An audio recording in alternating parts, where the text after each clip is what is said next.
Hey, this is Dan from episode 5, and you're listening to Hey, That's Weird. Happy Halloween, everybody.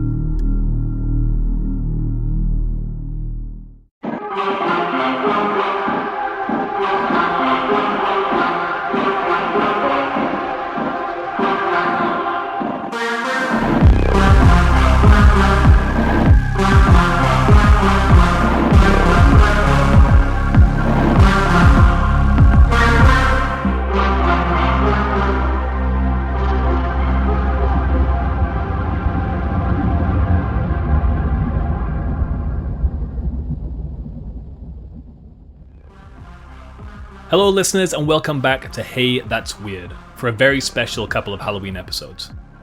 I debated with myself back and forth about how to approach the greatest day of the year, Halloween.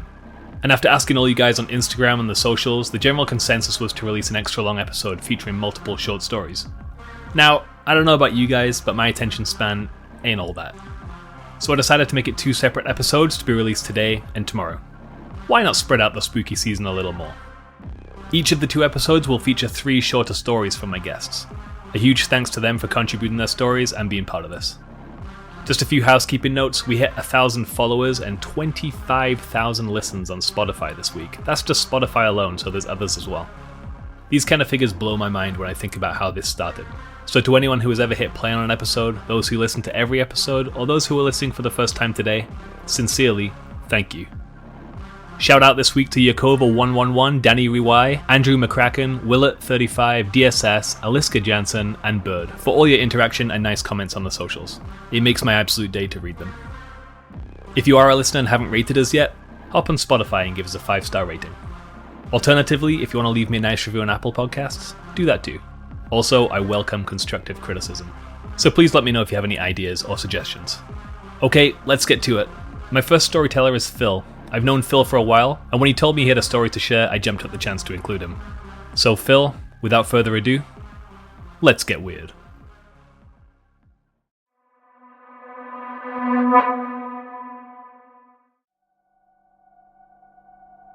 Hey, my name's Phil. I'm from Vancouver, BC, 36 years old. Why does this sound like I'm creating an online dating profile for myself? Anyways, this is my paranormal story.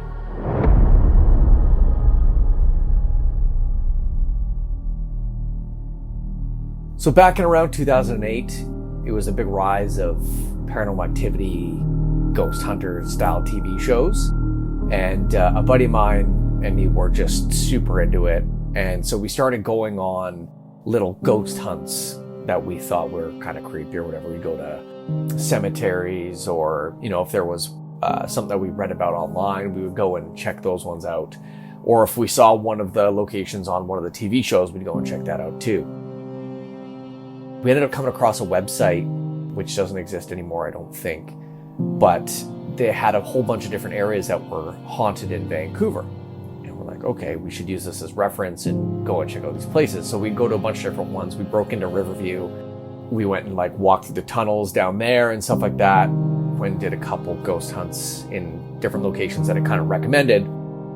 There was one that it said 12th Street in New West was a location that had been talked about as being haunted.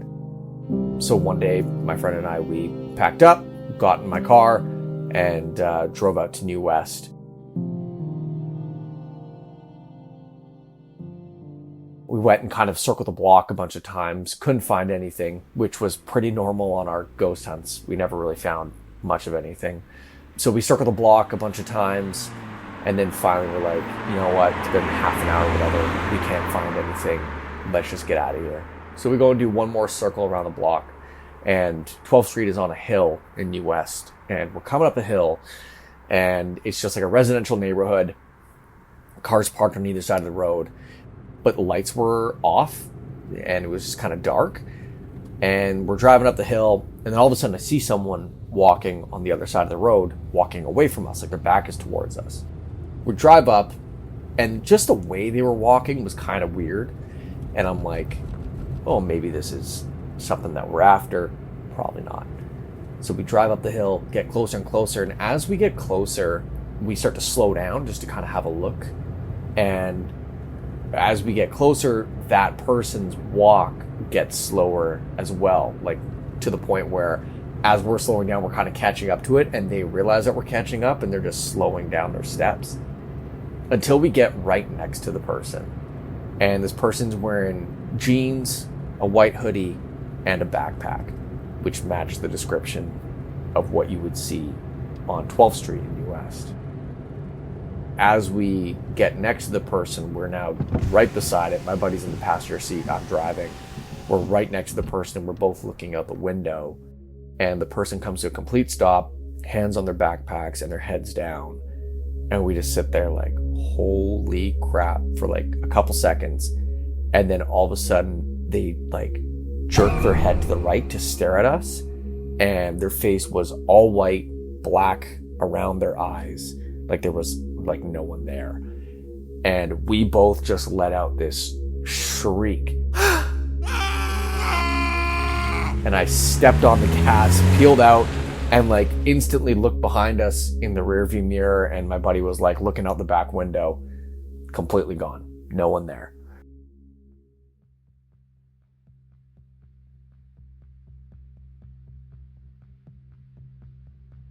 So we ended up going back home, talking about it, telling our parents. They're like, you guys are crazy, whatever. So a couple days later, I go to work, and I get a phone call from my friend.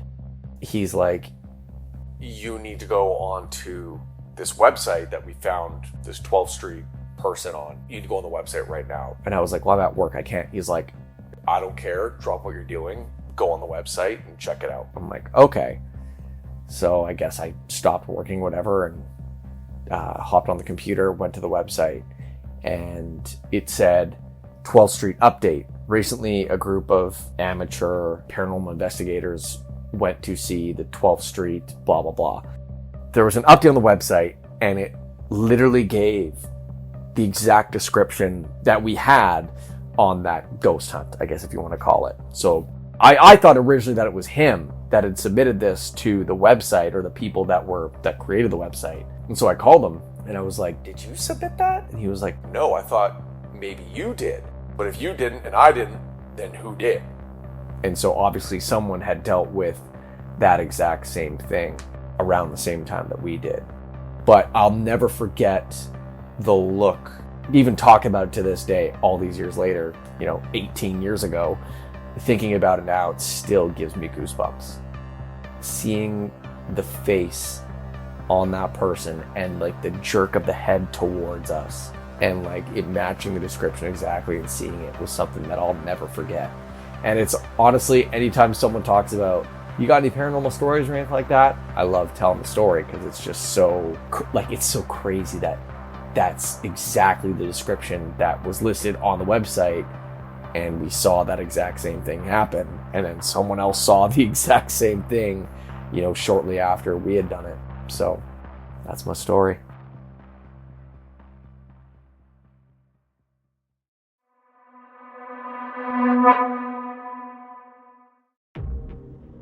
That is a pretty weird story, Phil. Thanks for sharing. Side note, if you're here in Vancouver, don't go breaking into Riverview. That building is falling to pieces, and you will get hurt. Next up, I welcome Conor. After posting on a local community board, Conor reached out with his story, and we had a good chat. Story aside, Conor is a heck of a good guy. He runs Club Soda events here in Vancouver, which is an arts collective for artists in recovery. It's a very cool organization, so if you're here in the city and want to get involved, take a look at Club Soda events on Instagram. Huge thanks to Conor for taking the time to share his story. All links to his organization can be found in the show notes.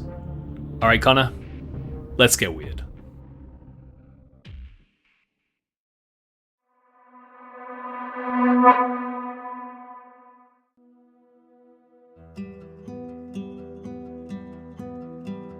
My name's Conor. I'm 33 years old. I'm recording this from Vancouver, but my story takes place in Calgary. It's like a paranormal story, but there's no ghosts. I didn't see anything, but there's a few curious things that all happened around the same time that are the closest I've had to a paranormal experience. So basically, I had a grandmother who was from Ireland, and when my grandfather died, she was flown to Calgary to be taken care of by my mom and my aunt. She had dementia and was unable to care for herself. So that's kind of like where the story starts. My grandmother moves to Calgary. She has a stay in the hospital. And, it's like anyone who has had a family member have dementia, it's both kind of like a strangely wholesome time, like it's like that kind of whatever it is about dementia and Alzheimer's can really bring people together. And I found myself, I got to get much closer to my grandma, someone who I didn't get to see very often, being that she lived in Belfast and I lived in Calgary. Yeah, so in this time, I get close to my grandmother, and there's a couple moving parts to this story. The biggest moment that happened was when I lived in Calgary. I lived downtown and my parents lived in the suburbs, and I would go back to the suburbs to dog sit while they were out of town for a family dog. And, I would stay there for a weekend and then go back downtown. But one weekend I went down there. I was staying with my girlfriend at the time. She stayed with me, and we had gone to bed in the guest bedroom upstairs. And in the middle of the night, I woke up to use the washroom. And when I left the washroom, I opened up the door, and it was like a classic, the light spilled into this dark hallway, this carpeted hallway. And I noticed that there was two wet footprints in the middle of the hallway, just these small wet footprints. And so I wake up my girlfriend, and I'm like, hey, did you take a shower at some point? After I fell asleep or something? I fell asleep. And she was like, no, why? And I was like, okay, well, come out here. And there was, sure enough, the two wet footprints, both smaller than mine or my girlfriend's. And they were kind of situated they were kind of leaving this little office kind of storage room at my parents' house. So we freaked out. We went downstairs and slept on the couch.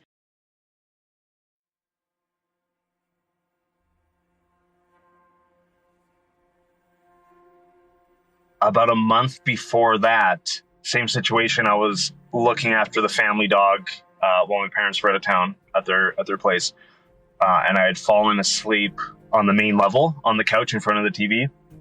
And I had never sleepwalked. I have not sleepwalked since, unless I've gotten up and went right back to bed exactly how I was.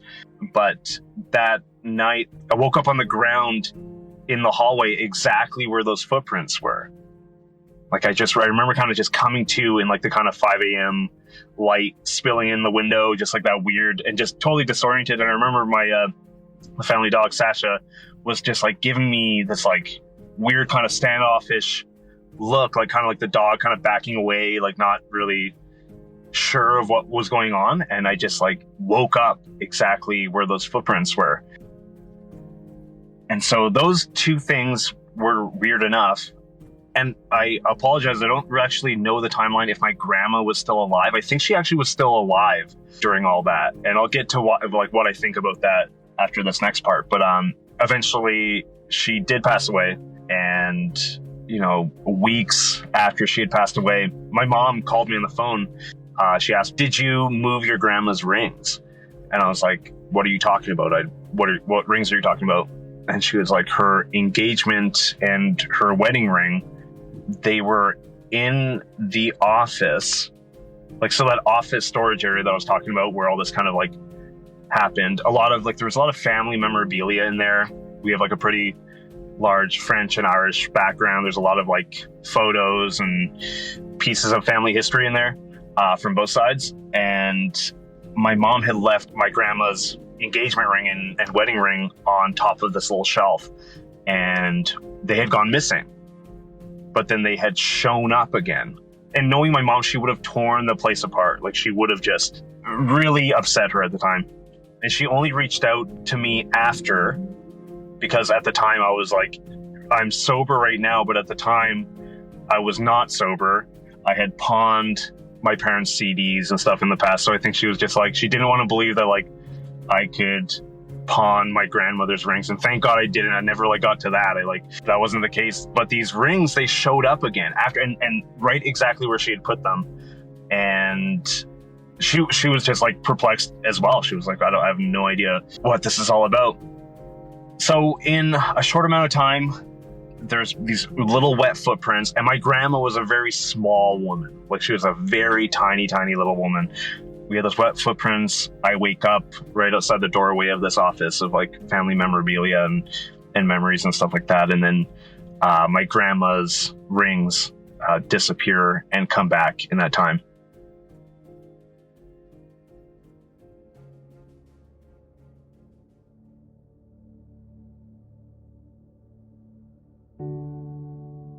So I guess what I like, it kind of brings me peace. It's not a paranormal story in the way that I like, where something, is like under your bed and scary. I wish I had a much scarier, but it's a much more, in my mind, it's a much more heartwarming story of I believe that my grandma might have been like wandering at that time. Like, she was in a care home, and who knows what happens to the spirit and the mind at that time as you lose your mental faculties. And if you've ever been around someone with dementia, you really see someone lost, really see someone who's trying to remain, they're trying to figure their own self out. And it's weird. It looks like someone's kind of like leaving their body.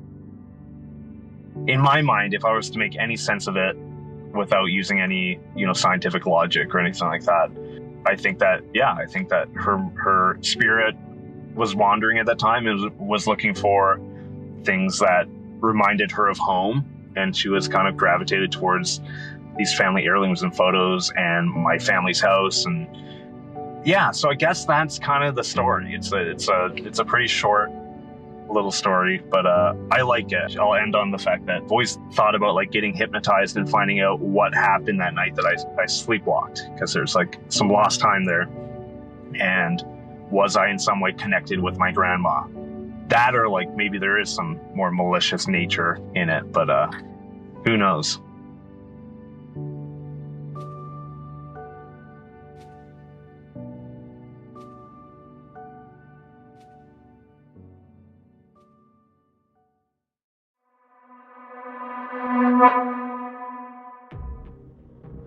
Thanks again, Conor, for sharing your story.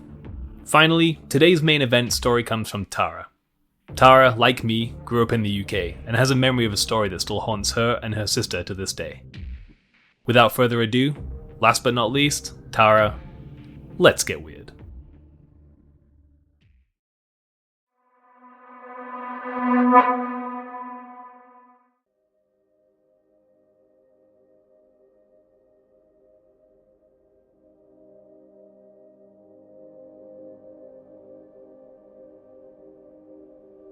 My name is Tara, and I'm an artist and a prop maker in Vancouver, BC. I moved here about 8 years ago with my husband, but the story I'm about to tell it took place over 4,000 miles away in England, which is where I'm originally from. And it was Christmas Day back in probably around 2001 or 2002. I was about 12 or 13, so you kind of know roughly how old I am now. And this Christmas was just the usual. We have quite a small family. I grew up with just my sister and my parents. And so every Christmas it was just us, opening presents, like having a nice family meal. My mum would cook a cooked breakfast with like cheese muffins and bacon and eggs and just what you need before a Christmas lunch. Yeah, so just a very normal Christmas day, and it became my tradition to go visit my dad's cousins who lived in the countryside about 2 hours away, which seemed like forever as a child. Like above 2 hours was just too long in the car. But yeah, we would travel over to their house, pack up the car with all the gifts and the food, and to get to their house, it's not too far away from a little village called Nettlebed. You have to go through quite a big forested area and through some fields, and you would quite easily miss their house because it's suddenly on a very sharp bend. We pulled up, and as you enter, like there's a huge converted barn that they turned into their workshop and their workspace. That's where my sister actually spent the summer doing some work experience. They run like an events company, and it was then that she said that she had first seen something weird. Like a tall figure. I think she said it was in the field, out of the window. She didn't know quite what it was. She didn't think it was human, but just she felt like it was a presence, it was a ghost of some kind. But she hadn't really mentioned it since, at least not to me. Anyway, and then you go left into the main building, which is a 14th century pub. So very creepy, beautiful, but you have to duck your head under the wooden beams and creaking doors everywhere and huge fireplace. Yeah, we'd spent just the usual Christmas at their house, lots of food, a big country walk with all the family. It was really fun, and in the evening we'd watch TV, and every single Christmas, for some reason, I always remember Jurassic Park being on TV, and that's become my go-to Christmas movie. But it also reminds me of this specific time.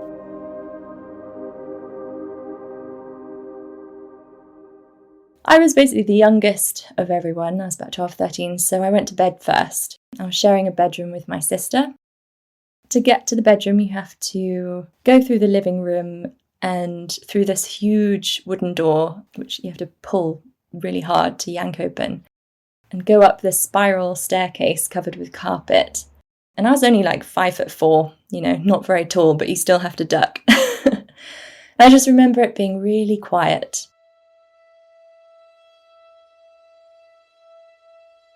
Just not feeling very comfortable, a bit eerie.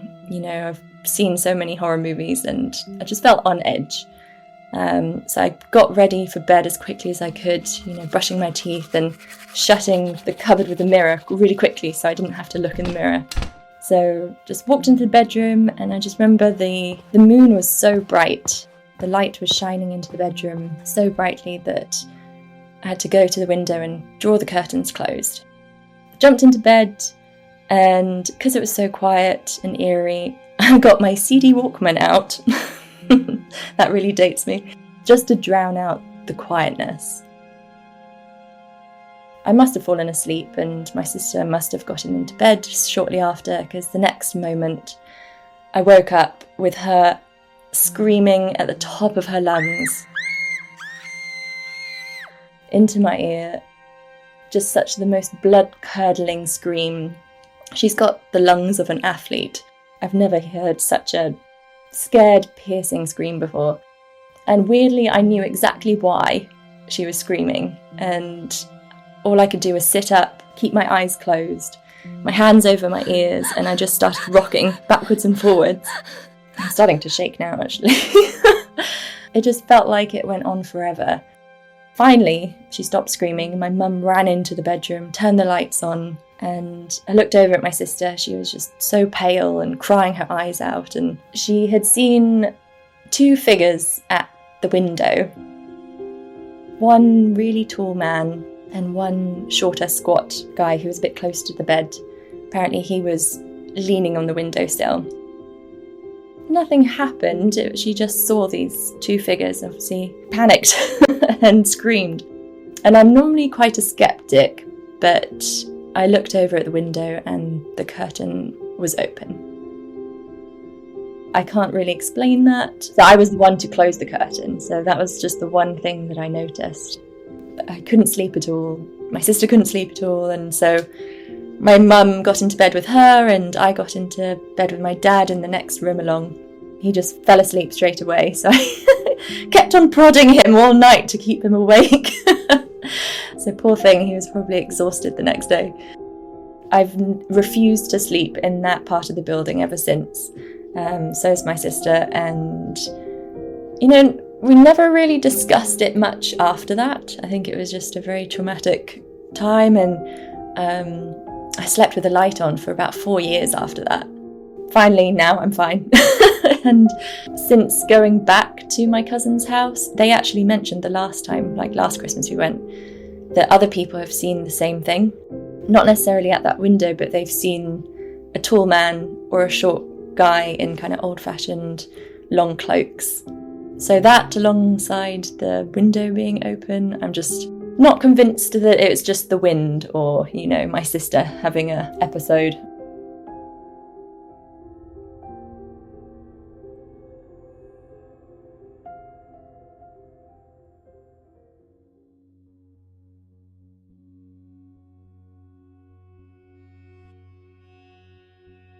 This was a pretty cool, but pretty terrifying experience. I asked Tara if her sister would be willing to give a description of the two terrifying figures she had seen at the end of her bed and that had haunted her memory to this day. Thankfully, she agreed. Here's what Gemma had to say. I woke in the middle of the night, pitch black, to see what I thought were two men standing at the window in the bedroom. It was sort of to the foot of the bed and to the left, looking out. One was quite short, wide, and the other one quite a bit taller. And they were both just standing there, looking out the window. Looked like they were having a chat, to be honest. Just the sight of them said, I was absolutely petrified. I screamed. Tara will vouch for that. I think the scream woke the world. In the morning, spoke to our cousins, whose house it was. They were so interested. They were like, oh my God, well, that's the old bit of the pub. I mean, who knows about the stories? Apparently, there was a story about some regular chaps that would frequent the pub. And we're talking about over 100 years ago with that particular story. They were dressed in a sort of early Victorian kind of get-up with long trench coat type style outfits, caps. The actual pub itself is from the 1400s, and it had been a pub of sorts, or I suppose an inn, since around the 1600s. So, that was quite interesting, but still quite terrifying. I was also curious if Tara had experienced anything since that day.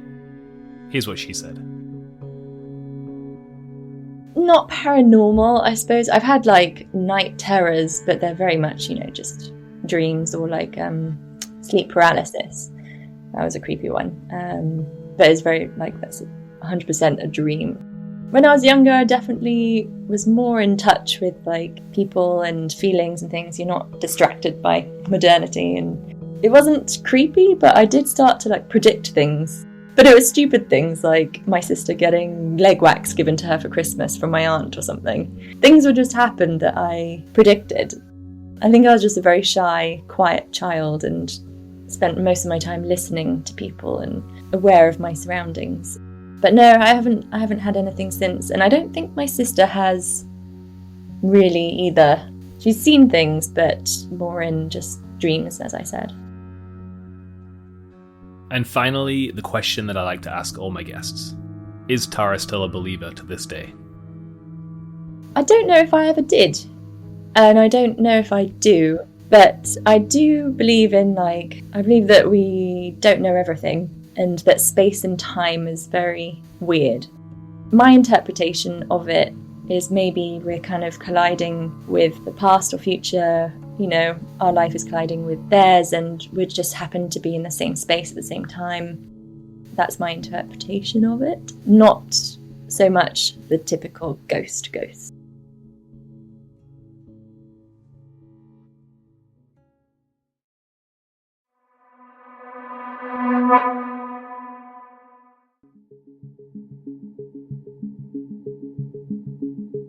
While I have this tiny platform, I like to give my storytellers a chance to promote or talk about something that's close to their heart. Tara is an excellent artist. Here's where you can find her work. I have my art website and Instagram, so I'm Tara Popel Art on Instagram, or just tarapopel.com. And I'm not sure what date you're going to be releasing this, but my art studio is open to the public in November. So for the Culture Crawl, if anyone's in Vancouver, it's November 20th to the 23rd at the Arts Factory.